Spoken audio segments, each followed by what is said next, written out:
DJ বাপি presentation. উপবর্তার নিকটে বাস অর্থাৎ বাস করা।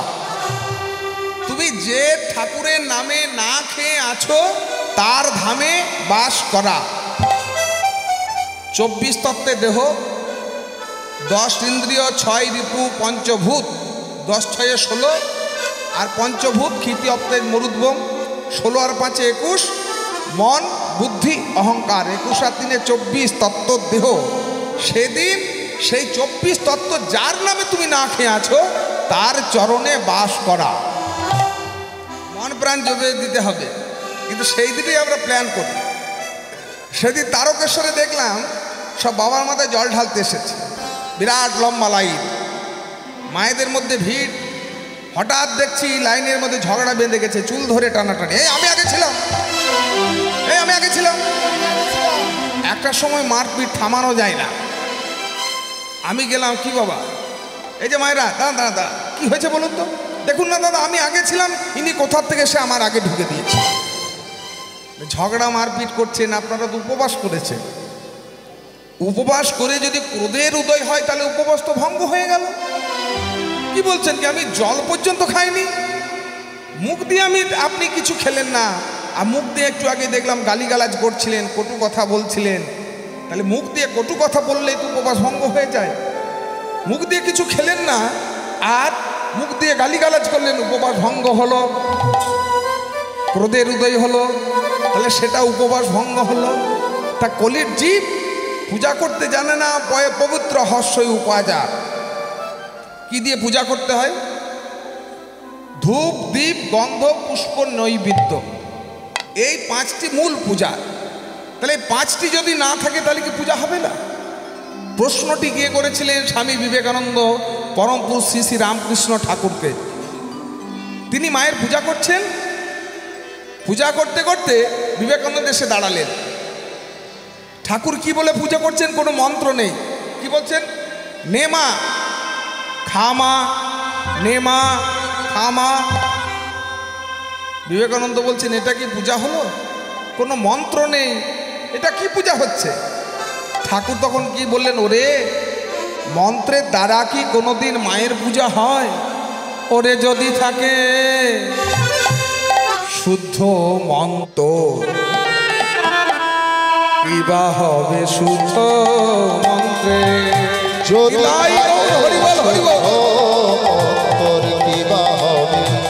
শুদ্ধ মন্ত্রে, যদি থাকে শুদ্ধ মন্ত্র, কিবা হবে শুদ্ধ মন্ত্রে। ওরে যদি থাকে শুদ্ধ মন্ত্র, কিবা হবে শুদ্ধ মন্ত্রে। যদি থাকে শুদ্ধ মন্ত্র, যদি থাকে শুদ্ধ মন্ত্র, কিবা হবে শুদ্ধ মন্ত্রে।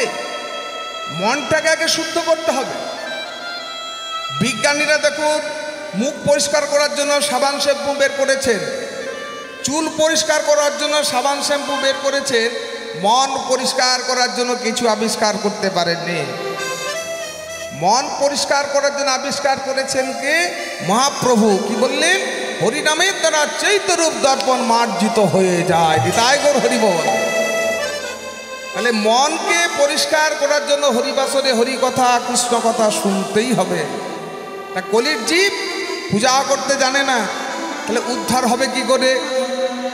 দাপর যুগ শেষ হলো, এলো কলিযুগ। আর কলিযুগ আসতে মানুষের আয়ু কমে গেল। 1000 থেকে একটা শূন্য বাদ দিলে কত হয়? 100 বছর গড় আয়ু। এখন বিজ্ঞানীরা বলছেন 60 থেকে 70। আর লম্বায় 7-এর অর্ধেক, নিজের হাতে 3.5 হাত। তাহলে ন ধ্যানং ন যজ্ঞং ন পরিচর্যং। কলির যে ধ্যান করতে জানে না, যজ্ঞ করতে জানে না, পূজা অর্চনা করতে জানে না, তাহলে উদ্ধার হবে কি করে? কল তৎ-হরি কীর্তনাথ। গতি নাই, গতি নাই, আর গতি নাই, গতি নাই, গতি নাই, গতি নাই, গতি নাই, গতি নাই। এই কলি জীবের নাম বিনা গতি নাই, গতি নাই। এই কলি জীবের নাম বিনা গতি নাই, গতি নাই। কলি জীবের নাম বিনা গতি নাই, গতি নাই। একবার হরি হরি বলো সবাই, কলি জীবের নাম বিনা, হরি হরি বলো সবাই, কলি জীবের নাম বিনা, হরি হরি বলো সবাই।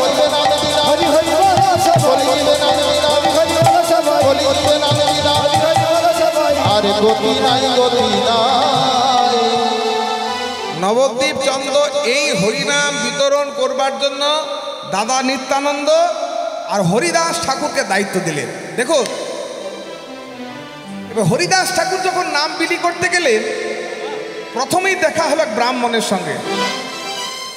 ব্রাহ্মণ প্রশ্ন করলেন যে তুমি যে আমাদেরকে হরিনাম দিতে এসেছো হরিদাস, এখন আমরা কামিনী কাঞ্চনে মত্ত, মানে সংসারী মানুষ, আমরা আমিষ খাই।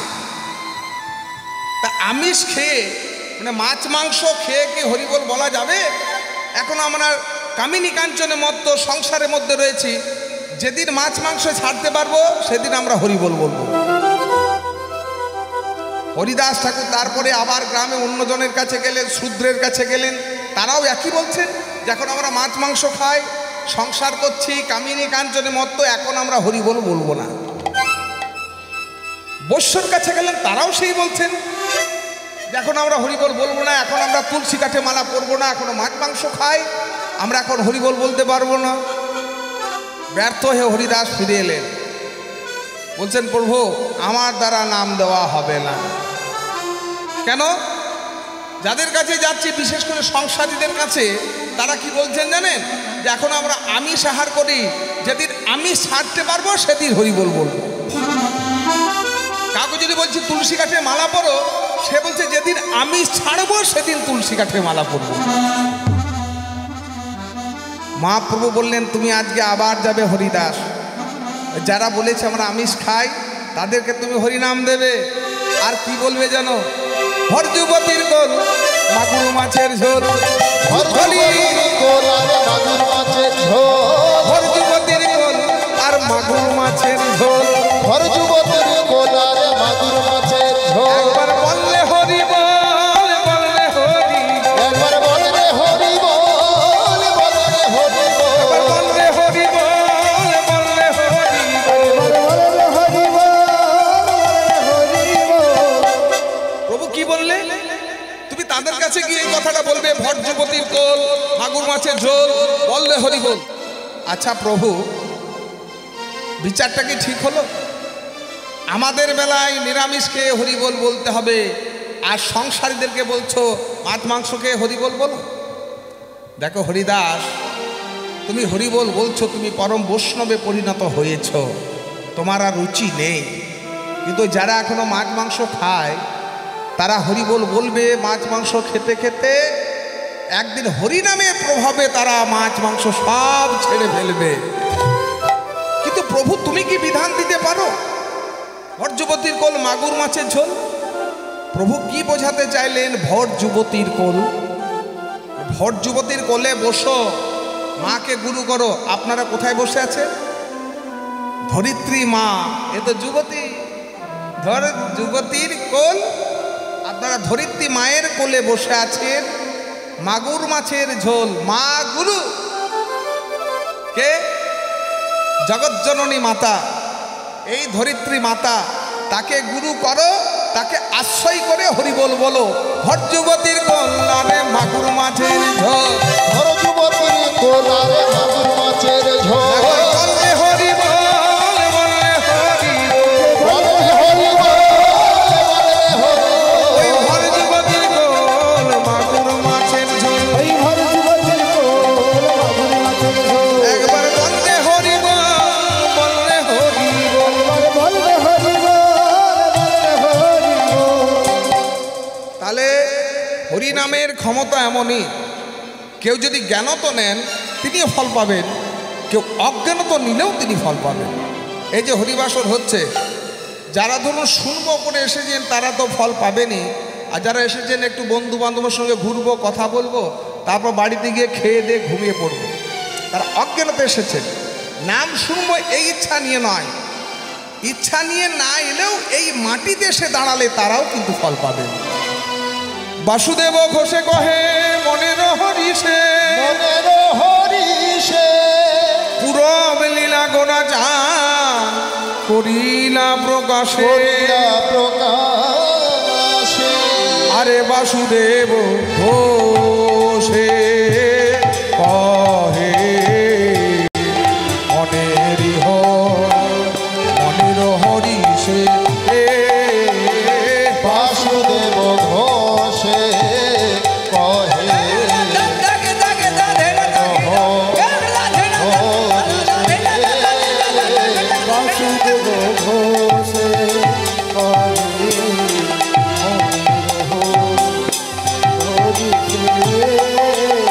বাসুদেব ঘোষে কহে মনের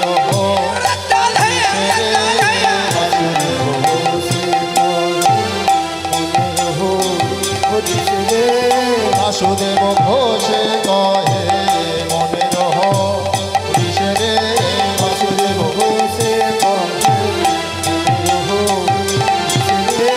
বাসুদেব ঘোষে কহে মনের হরিষে রে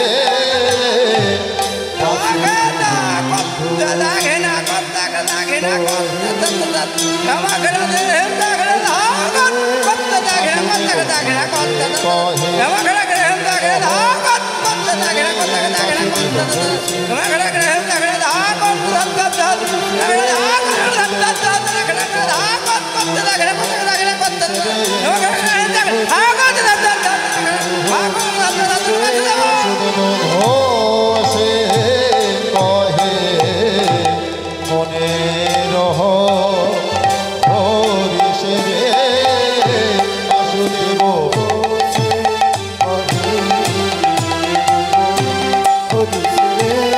বাসুদেব ঘোষে কহে মনের হরিষে রে বাসুদেব ঘোষে বাসুদেব ঘোষে কহে মনের হরিষে রে বাসুদেব ঘোষে কহে মনের হরিষে রে বাসুদেব ঘোষে কহে মনের হরিষে রে বাসুদেব ঘোষে কহে মনের হরিষে রে বাসুদেব ঘোষে কহে মনের হে বাসুদেব ঘোষে কহে মনের হরিষে। আচ্ছা, আগের বছর কি পালা হয়েছিল কারো মনে আছে? কি পালা হয়েছিল? আজকে যে পালা আমরা আস্বাদন করব সেটি হলো বৃন্দাবনে রাধা কালী।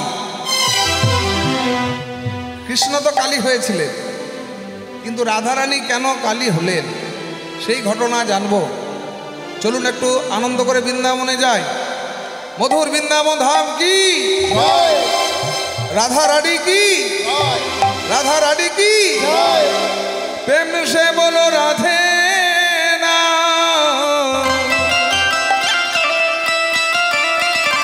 বলো রে রাধে না, তুলে লে রাধে না। বৃন্দাবনের মাটিতে বসে হরিধ্বনি উলুধ্বনি না হলে হরিবাসর মানায় না। জয় রাধা রমন গিরিধারী কেশব মদন মুরারি। জোর করে উলুধ্বনি।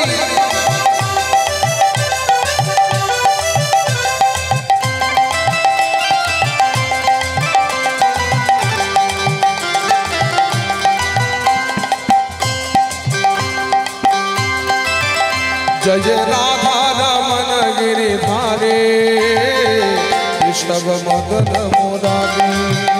জয় রাধা জয় রাধা সব মদন মুরারি। ओ वृंदावन में डोल রাধে রাধে रो वृंदावन में डोल। রাধে রাধে रो। আমি বলবো বৃন্দাবন में डोल, আপনারাও আনন্দের সঙ্গে বলুন রাধে রাধে বল। বৃন্দাবন में डोल রাধে রাধে रो ओ वृंदावन में डोल, রাধে রাধে रो ओ वृंदावन में डोल राधे राधे बोल।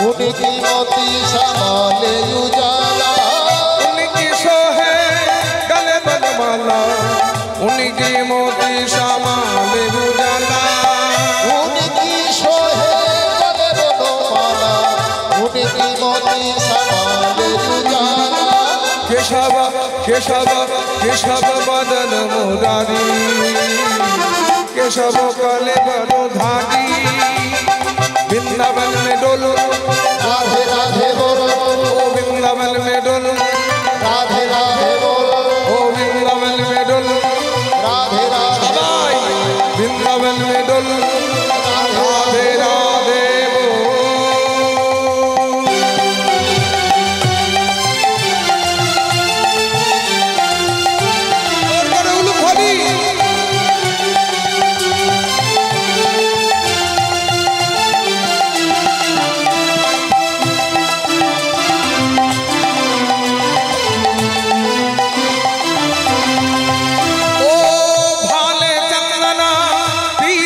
मनहर काले बन माला हिया पर दोलो हाले चंदन तिलक मनोहर गले बनमाला दोले हिया पड़े दोले काले चंदन तिलक मनोहर काले बन माला हिया पर दोलो ओ हाले चंदन तिलक मनोहर गले बनमाला हिया पड़े दोले केशव केशव केशव काले बड़ो धारी केशव मदन मुरारी वृंदावन में डोलो राधे राधे ओ वृंदावन में डोलो राधे राधे बोलो ओ वृंदावन में डोलो राधे राधे बोलो वृंदावन में डोलो राधे राधे बोलो वृंदावन में डोलो राधे राधे बोलो ओ वृंदावन में डोलो राधे राधे बोलो जोर से बोलो राधे राधे वृंदावन में राधे राधे शंकुंड में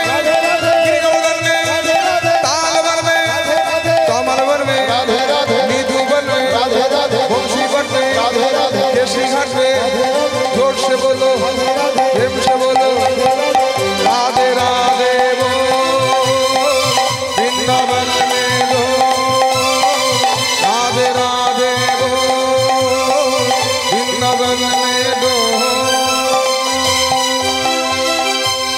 राधा रानी की जय राधा रानी की जय राधा रानी की जय ভগবান শ্রীকৃষ্ণ বৃন্দাবন লীলা তারপরে পাণ্ডব লীলা দ্বারকায় ধর্মরাজ্য স্থাপন করলেন ভগবান বিবাহ করলেন দেখুন আমরা সংসারী তো ভগবানও সংসারী হলেন ভগবান বিবাহ করলেন আমরা সংসারী হয়েছি আচ্ছা মায়ের দিকে সংসার ধর্ম বলতে কি বোঝায় দেখুন ভগবানের সংসার আর আমাদের সংসারটার মধ্যে পার্থক্যটা কি ভগবান বিবাহ করলেন আগে ভগবানের সংসারটা বলি তারপর আমাদের সংসার নিয়ে আলোচনা হবে ভগবান বিবাহ করলেন কতগুলো বিয়ে করেছিলেন ভগবান 16,108 16,108 এই কথা শুনে সবার মাথায় হাত এই কথা শোনার পর দেখবেন বাড়িতে গিয়ে যখন ঘুমিয়ে পড়বেন পাশে আপনার হাজবেন্ড বলতে পারে কীর্তন শুনলে ভগবান বিয়ে করেছেন কতগুলো 16,108 বিয়ে করেছেন আর আমরা দুটো করতে পারবো না প্রশ্ন হতে পারে ভগবান যদি এতগুলো বিয়ে করতে পারেন আমরা কেন করতে পারবো না উত্তরটা কি দেবেন উত্তরটা আছে কিন্তু আগে দেখে নিই ভগবান এতগুলো বউ কোথায় পেলেন কেনই বা বিয়ে করলেন নরকাসুর নামে একজন অসুর ছিলেন অসুরদের রাজা নরকাসুর তিনি মনে মনে প্রতিজ্ঞা করলেন যে আমি একসঙ্গে 20,000 রমণীকে বিবাহ করব 20,000 মানে একদিকে বর একা আর 20,000 রমণী একদিকে বর একটা আর কনে হবে কটা 20,000 এই নরকাসুর কি করছেন রাজাদেরকে যুদ্ধে পরাজিত করছেন আর ওই রাজকন্যাদেরকে হরণ করে প্রাসাদে বন্দি করে রাখছেন হয়েছে কত 16,100 এখন অনেক দরকার তারপর বিয়ে করবেন নরকাসুর এই 16,100 রমণী ভগবান শ্রীকৃষ্ণকে ডাকতে লাগলেন যে প্রভু আমরা কিন্তু তোমাকে প্রতিরূপে চেয়েছিলাম আজ অসুরের হাতে পড়েছি তোমাকে ডাকার ফল কি এই? তাহলে জগতে কেউ কি আর ভগবান বলে ডাকবে? ভগবানকে ডাকলাম আর পড়তে হলো অসুরের হাতে। ভগবান সব সইতে পারেন না, ভক্তে নয়নের জল আর অহংকার। আপনার যদি অহংকার থাকে পতন হবে। কত প্রকারের অহংকার আছে জানেন? ছোট করে পঞ্চ অহংকার রয়েছে: জাতি, বিদ্যা, রূপ ও যৌবন ও মহতঞ্চ।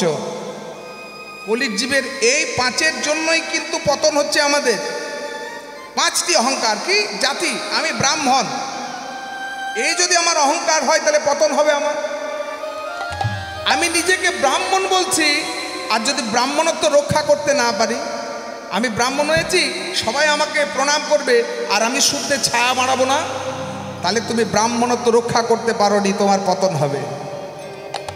জাতি, বিদ্যা, পড়াশোনা করেছি, বিদেশ থেকে ডিগ্রি নিয়ে এসেছি, আর মা বাবাকে রেখে দিয়েছি কোথায়? বৃদ্ধাশ্রমে। তোমার পড়াশোনাটাই হলো মিথ্যা, তোমার পতন হবে। রূপ, আচ্ছা রূপ কি চিরদিন থাকে? হ্যাঁ, ক্ষণস্থায়ী, আজ আছে কাল না থাকতে পারে, থাকবে না, একদিন রূপ চলে যাবে। তা রূপ নিয়ে অহংকার করতে নেই। যেটা চিরস্থায়ী নয় সেটা নিয়ে কোনোদিন অহংকার করতে নেই। আপনার অর্থ আছে, আজ আপনি ক্রোড়পতি, কালকেই আপনি দেখবেন একেবারে ফকির হয়ে গেছে। রাজা হরিশ্চন্দ্র রাজা ছিলেন, তিনি শ্মশান ভিখারি হলেন।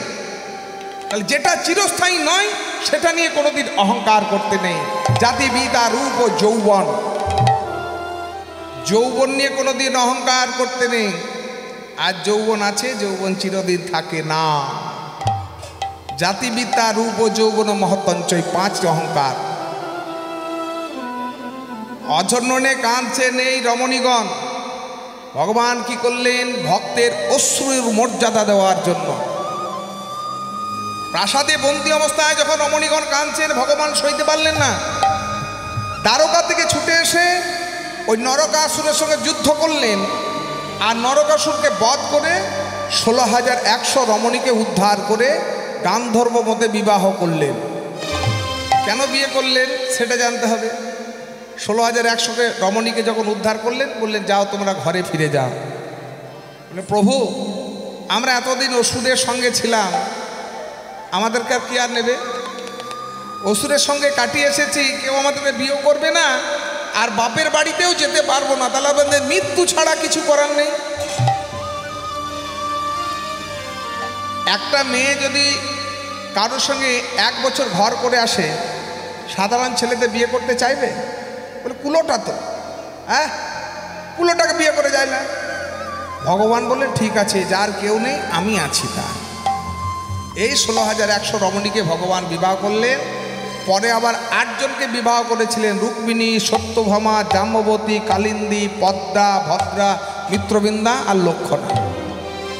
এই 8 জন স্ত্রীর গর্ভ থেকে 10টি করে সন্তান হয়ে এখন এদিকে 80 আর অন্যান্য দিক মিলিয়ে হয়েছে 56 কোটি যদু বংশ।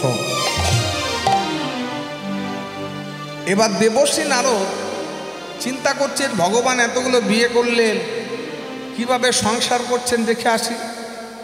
আপনাদের মায়েদের প্রশ্নের উত্তরটা পেয়ে যাবেন। আপনার হাজব্যান্ড যদি প্রশ্নটা করে যে দুটো বিয়ে করতে পারবো না। দেবর্ষী নারদ এলেন কোথায়? দ্বারকায় ঘুরতে ঘুরতে।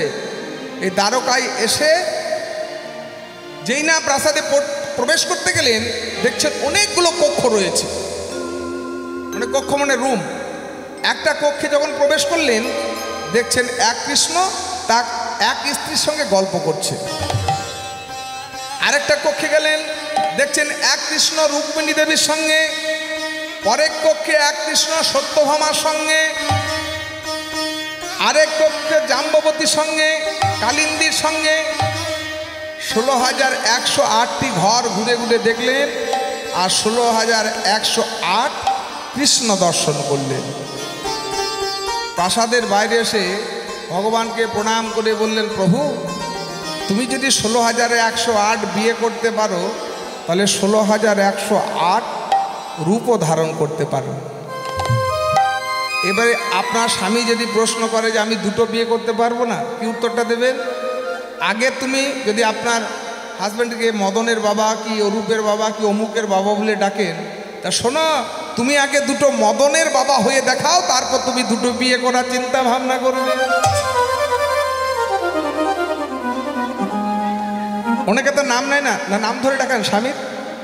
যদি আপনার স্বামীর নাম হয় অরূপ কি অরুণ যাই হোক, তাহলে তুমি দুটো অরূপ হয়ে দেখাও, তারপর তুমি দুটো বিয়ে করার চিন্তা ভাবনা করবে।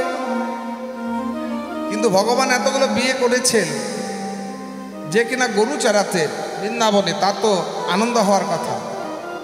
আনন্দ নাই, অঝর্ণনে কাঁদছেন, চোখে জল। যেই না কাঁদছেন, এসে দাঁড়ালেন কে? বলাই দাদা। বিরস বদন হেরি কহে বলো না, রসবদন হেরি কহে বলো না, কি কথা পড়েছে মনে নব ঘনশ্যাম, কথা পড়েছে মনে নব ঘনশ্যাম। বদন কেন বিরস হেরি, বদন কেন বিরস হেরি, বদন কেন বিরস হেরি, বদন কেন বিরস হেরি, বলে রে ভাই কি হয়েছে, বদন কেন বিরস হেরি। বল রে ভাই কি হয়েছে, বদন কেন বিরস হেরি। ভগবান কাঁদছেন, ভগবানের চোখে জল। মায়েরা, আমরা তো কাঁদি সংসারের জন্য, ছেলের জন্য কাঁদি, মেয়ের জন্য কাঁদি, মায়ের জন্য কাঁদি, বাবার জন্য কাঁদি, সংসারের জন্য কাঁদি। কোনোদিন ভগবানের জন্য কেঁদেছি? ভগবানের কাছে কেঁদেছি? ভগবানের কাছে আমরা কখন কাঁদি? যদি সংসারে দুঃখ পাই, অভাব পাই, তখনই ভগবানের কাছে গিয়ে কাঁদি, তার আগে না। দুঃখ পাই তো হরিবদে, সুখে না ভজে কই। বিপদে পড়লেই ঠাকুরের কাছে মাথা ঠুকি, আর যখন সুখের মুখ দেখি তখন ভগবানকে ভুলে যায়। আজকে ভগবান কাঁদছেন, ভগবানের চোখে জল। বলাই দাদা চোখে জল মুছিয়ে দিয়ে বলছে, হ্যাঁ রে কানাই, তুই কাঁদছিস কেন, তোর কি হয়েছে বল দেখি। দাদা, আমার 56 কোটি যদুবংশ ধ্বংস হয়ে যাবে, বংশে বাতি দিতে কেউ থাকবে না। হ্যাঁ রে কানাই, তুই কি করে জানলি যে আমাদের বংশে কেউ বাতি দিতে থাকবে না? দাদা শোনো, কুরুক্ষেত্রের যুদ্ধে পাণ্ডবদের জয় হলো, কৌরবদের বংশে বাতি দিতে কেউ থাকলো না। গান্ধারী হলেন 100 ছেলের মা। 100 ছেলের মা, কুরুক্ষেত্রের যুদ্ধে 100 ছেলে যখন মারা গেল, যুদ্ধের শেষে আমি যখন গান্ধারীর সামনে দাঁড়ালাম, গান্ধারী আমায় দেখে বলল, কৃষ্ণ রে, এটা কি তোর বিচার ঠিক হলো? আমরাও তোকে ভালোবেসেছি, পাণ্ডবরাও তোকে ভালোবেসেছে, একজন জয়ী হলো আর অন্যজন কাঁদলো, কেমন বিচার হলো? 100 ছেলে মা, আমি 100 ছেলের মা, আজকে আমার মা বলার মতো কেউ রইল না রে কৃষ্ণ। আজকে যেমন আমি পুত্র শোকে জর্জরিত হয়ে হাহাকার করে কাঁদছি, একদিন তো 56 কোটি যদুবংশ ধ্বংস হয়ে যাবে। গান্ধারী অভিশাপ দিলেন, মা গান্ধারী ভগবান শ্রীকৃষ্ণকে, যে তোর যদুবংশ ধ্বংস হয়ে যাবে, তোর বংশে বাতি দিতে কেউ থাকবে না। ভগবান মা গান্ধারীর অভিশাপ মাথায় তুলে নিলেন। দাদা, তাছাড়া আমার বংশের ছেলেরাই আমার বংশে ধ্বংসের কারণ। এদিকে দেখুন, ভগবান শ্রীকৃষ্ণের একটা ছেলে ছিল, তার নাম ছিল শাম্ব, জাম্ববতীর গর্ভজাত পুত্র। মুনি ঋষিরা যজ্ঞ করবার জন্য এসেছেন কোথায়? দ্বারকায়। কামদেব মুনি, অগস্ত্যা মুনি, বিশ্বামিত্র মুনি, দুর্বাসা মুনি, দেবশ্রী মুনি যজ্ঞ করবার এসেছেন। এবার শাম্ব তার ভাইদেরকে ডেকে বলল, শোন, চল একটু মুনি ঋষিদেরকে একটু পরীক্ষা করি। শাম্ব কি করলো? মেয়ে সাজলো, ছেলে কিন্তু সে নারী সেজে কৃত্রিম একটা গর্ভ তৈরি করে পেটের মধ্যে একটা লোহার কড়াই বেঁধে কৃত্রিম গর্ভ তৈরি করে মুনি ঋষিদের সামনে দাঁড়ালেন। এই যে মুনি ঋষিগণ, আপনারা বলুন দেখি, আমার পেটে ছেলে আছে না মেয়ে আছে? মুনি ঋষিরা বুঝতে পারলেন আমাদেরকে প্রবঞ্চনা করতে এসেছে, এটা হলো ভগবানের কুলাঙ্গার ছেলে। হতে পারেন তিনি ভগবান, তার একটা কুলাঙ্গার ছেলে রয়েছে, সে হলো শাম্ব। এই ছেলেটার জন্য যদুবংশ ধ্বংস হয়ে যাবে। কোনো বংশে যদি একটা কুলাঙ্গার ছেলে জন্মগ্রহণ করে, দেখবেন সেই ছেলের জন্য বংশের মুখে কালি লাগে। আর একটা যদি পণ্ডিত ছেলে জন্মগ্রহণ করে, সেই ছেলের জন্য বংশের মুখ উজ্জ্বল হয়। কিন্তু পণ্ডিত ছেলে লাভ করবেন কি করে, সেটাও তো একটু জানতে হবে। আমরা জন্মের পর ছেলে মেয়েদের মঙ্গল চাই, কিন্তু মহাজন না বললেন পণ্ডিত ছেলে যদি তুমি চাও, জন্মের আগের থেকে পরিকল্পনা করো, মা বাবাকেও সেভাবে সাধন ভজন করতে হবে। এই জাম্বতী সেভাবে কিন্তু সাধন ভজন করেনি, তার জন্য তার ঔরসজাত সন্তান এই শাম্ব হয়েছে অমানুষ কুলাঙ্গার। ভগবান শ্রীকৃষ্ণের এই স্ত্রীটি যেমন ছিল বংশের মুখে কালি মাখানোর জন্য যথেষ্ট, তাই তার গর্ভজাত সন্তান শাম্ব হলো কুলাঙ্গার ছেলে। দুর্বাসা মুনি বললেন, তুই একটা লৌহ মুষল প্রসব করবি, সেটাই হবে তোদের যদু বংশের ধ্বংসের কারণ।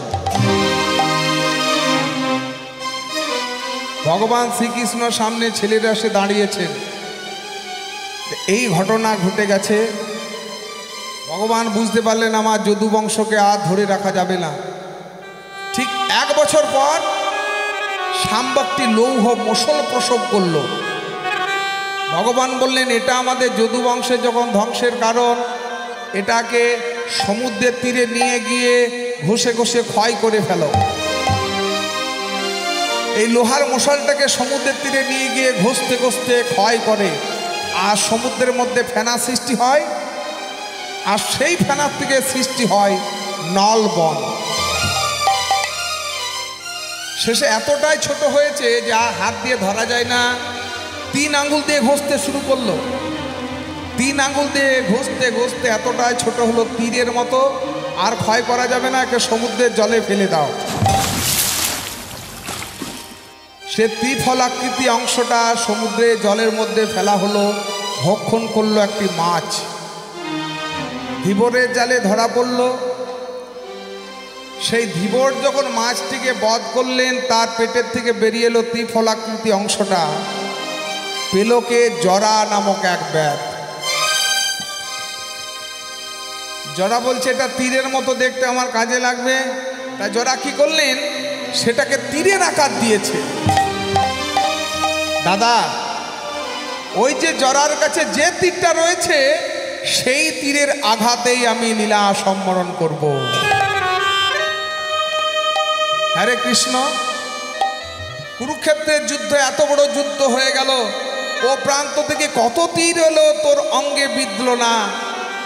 তুই অগাসুর বগাসুরকে বধ করলি, ধেনুকাসুরকে বধ করলি, কালীয় নাগকে তুই দমন করলি। এত বড় বীর তুই, সামান্য একটা ব্যাধে তীরের আঘাতে তুই লীলা সম্পাদন করবি? দাদা, ওই ব্যাধ কিন্তু সামান্য ব্যাধ নয়, সে ব্যাধ হলো আমার পরম ভক্ত। সে ত্রেতা যুগে হলো বালিপুত্র অঙ্গদ। দাদা, তখন তুমি আমার ভাই লক্ষণ ছিলে। মনে করে দেখো, পিতৃসত্য পালনের জন্য বনবাসে গেলাম, জানকীকে উদ্ধার করবার জন্য, সুগ্রীবের সঙ্গে মিতালি করবার জন্য গুপ্ত বানে আমি বালিকে বধ করেছিলাম। বালিপুত্র অঙ্গদ এগিয়ে এসে বলল, প্রভু, তোমার হাতে যদি কারো মৃত্যু হয়, সে তোমার চরণ লাভ করে। আমার পিতা তোমার চরণ লাভ করেছে। যেদিন তুমি জানকীকে উদ্ধার করে অযোধ্যায় ফিরবে, আমি তোমার কাছে কিছু চাইবো, সেদিন আমি পাবো তো? তথাস্তু। যখন অযোধ্যায় ফিরেছিলাম, অভিষেক করে রাজা হলাম। হনুমানকে দেওয়া হলো মুক্তোর মালা, সুগ্রীবকে করা হলো কিষ্কিন্ধার রাজা, বিভীষণকে করা হলো লঙ্কার রাজা। অঙ্গদ এগিয়ে এসে বলল, প্রভু, আমার পাওনা মিটিয়ে দিন। কি চাও বল অঙ্গদ? পিতৃহত্যার প্রতিশোধ চায়। অঙ্গদ, তবে এ যুগে নয়, আগামী দাপট যুগে তুমি হবে জরা ব্যাগ, তোমারই তীরের আঘাতে আমি লীলা সম্বরণ করব। দাদা, আমার যদু বংশের মঙ্গলের জন্য কিছু করা দরকার। ভগবান আর চিন্তা ভাবনা করছেন আমার যদু বংশের কি করে মঙ্গল হবে, কি করা যায়। তাহলে মুনি ঋষিদের পরামর্শ নিতে হবে। দেবশ্রী নারদ এখন কোথায় রয়েছেন? দেবশ্রী নারদ তখন বৈকুণ্ঠে বসে আছেন। একলে বসিয়া নারদ চিন্তে মনে মনে, বসিয়া নারদ চিনতে মনে মনে, একলে বসিয়া নারদ চিন্তে মনে মনে, একলে বসিয়া নারদ চিনতে মনে মনে, কোথা রহে কৃষ্ণ ভক্তি পাইব কেমনে, ওগো কোথা রহে কৃষ্ণ ভক্তি পাইব কেমন, আমি কোথা গেলে পাবো গো, আমি কোথা গেলে পাবো গো, আমি কোথা গেলে পাবো গো, আমি কোথা গেলে পাবো গো? কৃষ্ণ ভক্তি রস আমি কোথায় গেলে পাবো গো। ওই কৃষ্ণ ভক্তি রস আমি কোথা গেলে পাবো গো। আচ্ছা, আপনাদের এখানে আখের রস পাওয়া যায়? আশেপাশে মিষ্টি রস পাওয়া যায় মায়েরা? ফলের রস পাওয়া যায়? ভক্তি রস পাওয়া যায়? ভক্তি রস পাওয়া যায় না। যেখানে সেখানে ভক্তি রস পাওয়া যায় না। আপনি যদি করোড়পতি হন, কোটি কোটিও যদি আপনার কাছে টাকা থাকে, ভক্তি রস কিনতে পারবেন না। কারণ টাকা পয়সা দিয়ে ভক্তি রস কেনা যায় না। টাকা পয়সা দিয়ে ভক্তি রস কেনা যায় না। কে বলেছেন? রায় রামানন্দ মহাপ্রভুকে বলেছেন, কৃষ্ণ রস ভাবিতামৃতি প্রিয় তাং যদি কুতঃপলভ্যতে তত্র লোলপপি মূল্য মেঘলম কোটি জন্মই না স্বীকৃতি লভ্যতে। বললেন কোথাও যদি একটু কৃষ্ণ ভক্তি রস পাও তাহলে কিনে নাও। কেনার জন্য মূল্যটা কি? তত্র লোলপপি, লালসা মানে লোভ। কোন লোভ? যে লোভ নিয়ে এখনো পর্যন্ত যারা কীর্তন শুনছে আর সারাদিন ধরে কীর্তন শুনছে, এই যে লোভ, এই লোভ যাদের মধ্যে রয়েছে তারাই এই লালসা দিয়ে কৃষ্ণ ভক্তি রস কিনতে পারবে। নিতাই গৌর হরি বল। কিন্তু এই লালসা, যে লোভ, এই যে আপনারা বসে আছেন এই অধমের কীর্তন শুনছেন, আগে আমার ভাইপো শুনলেন, আবার তার আগে সম্প্রদায়ে শুনেছেন, আবার সারা রাত্রি শুনবেন। এই লালসা কোটি জন্মই না স্বীকৃতি লভ্যতে। কীর্তন শোনার লোভ বা লালসা কোটি জন্মের স্বীকৃতির ফল। আপনারা কত কোটি কোটি জন্ম স্বীকৃতি লাভ করেছেন বলে এই মাটিতে বসে কীর্তন শোনার ইচ্ছা হয়েছে। আর সেই ইচ্ছা যাদের মধ্যে রয়েছে তারাই আমার গৌর গোবিন্দ চরণ লাভ করবে। নিতাই গৌর হরি বল। তাহলে ভক্তি রস টাকা পয়সা দিয়ে কেনা যায় না। ভক্তি কাকে বলে? ভক্তি জানতে হবে তো। ভক্তি কাকে বলে? আমরা বলি না এর মধ্যে অনেক ভক্তি আছে। ভক্তির হলো 64টি অঙ্গ। ভক্তির 64টা অঙ্গ। এই হরিবাসরে তার 5টি মুখ্য অঙ্গ রয়েছে। সাধুসঙ্গ, নাম কীর্তন, ভাগবত শ্রবণ, মথুরাবা শ্রী বিগ্রহে পাদ সেবন।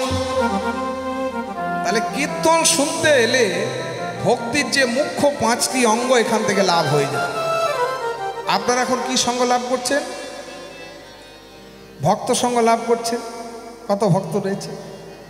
তাহলে সাধুসঙ্গ, নাম কীর্তন শ্রবণ করছেন। ভাগবত পাঠ, যেখানে ভাগবত কথা হয়, ভগবত সম্বন্ধীয় কথা তা আস্বাদন করছেন। তা সাধুসঙ্গ, নাম কীর্তন, ভাগবত শ্রবণ, মথুরাবা শ্রী বিগ্রহে পাদ সেবন। আপনারা এখন কোথায় বসে আছেন? বৃন্দাবনের মাটিতে বসে আছেন। তা দেবশ্রীনাথ বললেন যে একমাত্র ভক্তি রস কোথায় পাওয়া যেতে পারে? বৃন্দাবনে। এত চিন্তে নারদ তখন ঢেকিতে চড়িলা। এত চিন্তে নারদ তখন ঢেকিতে চড়িলা। চিন্তে নারদ তখন ঢেকিতে চড়িলা। ওগো এত চিন্তে নারদ তখন ঢেকিতে চড়িলা। নারদের বাহন না